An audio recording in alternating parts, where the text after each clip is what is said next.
The old saying is that time flies, and that has certainly been the case with the Tiger Pregame Show. In the 20 years of the show, we have seen just about everything. Great wins, heartbreaking losses, incredible trips to locations in 13 different states, some of which I never imagined I would see while traveling with the Tigers. So in this 20th season, I thought I would chronicle the year, the travels, and the thoughts to document this anniversary season. I hope you will join me in this journey on the Tiger Pregame Show's 20th season vlog.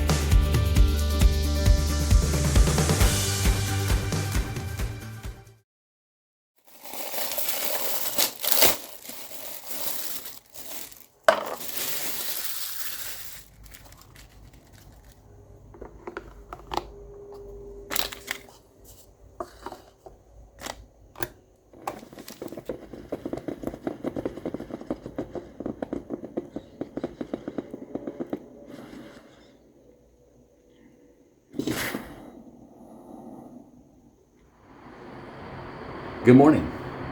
Another game day. Looking forward to it.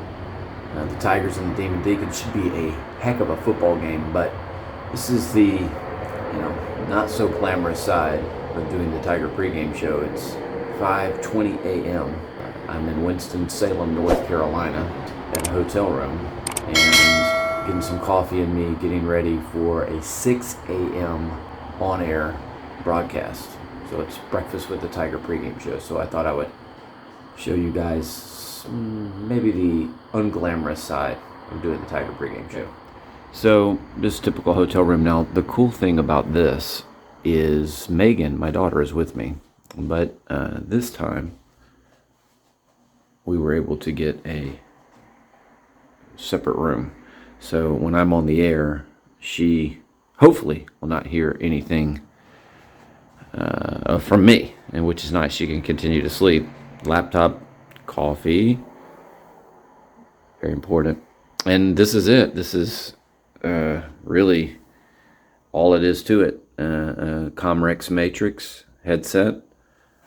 This is a little Wi-Fi adapter, which will pick up some Wi-Fi.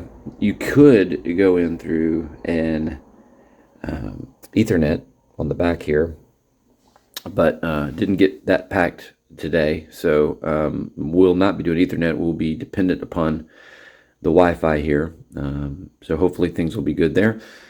Nice little setup. So I'm going to drink a little bit more coffee and get ready for the 258th edition of the Tiger Pregame Show.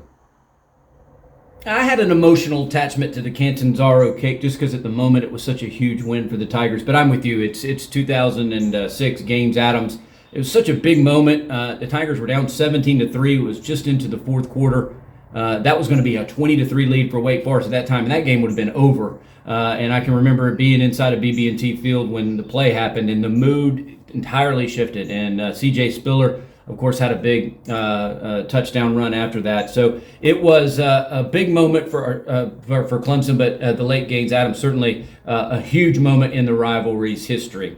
Hey, we got to step out, and in this show, you'll be on at halftime, and of course, the fifth quarter show today. William Qualkenbush will be tuning in as we drive back down 85 after a big Clemson win. I want to thank all the sponsors of the show, the sales staff, Ben Milstead and John Hennis, Lizzie producing the show perfectly once again, Dabo Sweeney, Mickey Kahn, Brandon Streeter, DJ Uyangalele, Toriano Pride, and KJ Henry. Also, the Clemson Athletic Department, and for my good friend and co-host, the hardest working man in the business, William Qualkenbush. Until next week, of course, the Tigers and the Wolfpack back home in the Valley, hopefully a night game. We'll give you all of that information on the Tiger Pregame Show and at theroarfm.com this week. For now, though, all has been said from Winston-Salem that needs to be said, except go Tigers! Maybe once, maybe twice.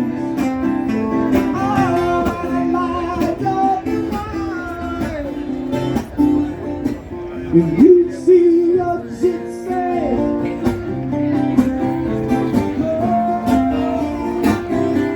see your gypsy.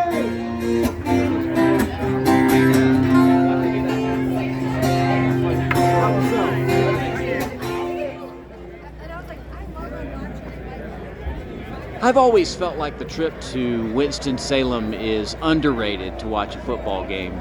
Maybe it's because of the size of their stadium, but I found it to be a great trip. It's easy to get to, tickets are usually easy to get, and although you can't see it in this video, the end zone area at Truist Field has a variety of food trucks with a lot of different food and drink options. It's definitely one of my favorite road trips when the Tigers travel to Winston-Salem.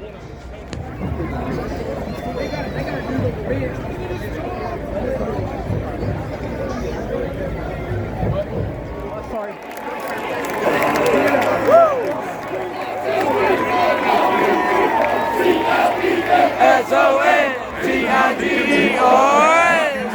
Fight, Tiger, fight. Woo. Hello, good Tigers game. Hey, now, Logan.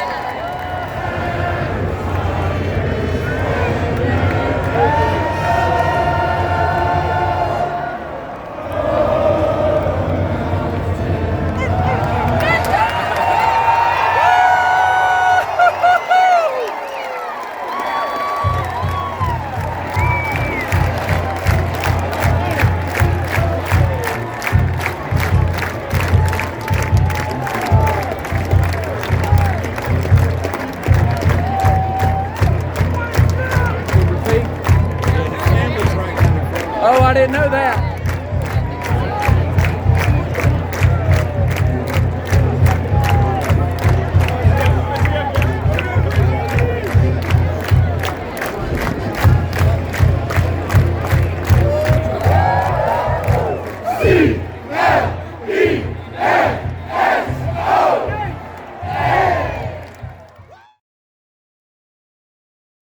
Whew. Back home here in Greenville from the trip to Winston-Salem. What a football game. One of the best football games I've been around in a long time. And, you know, just I told someone coming home that it was a hell of a game to be a part of if you didn't care who won. And of course, I cared a lot who won and who ended up winning, but what a great comeback. Came back twice, once from 8 points down, another time from 7 points down. And, you know, after 4 games, boy, DJ Uyangalele, what a story that he's telling.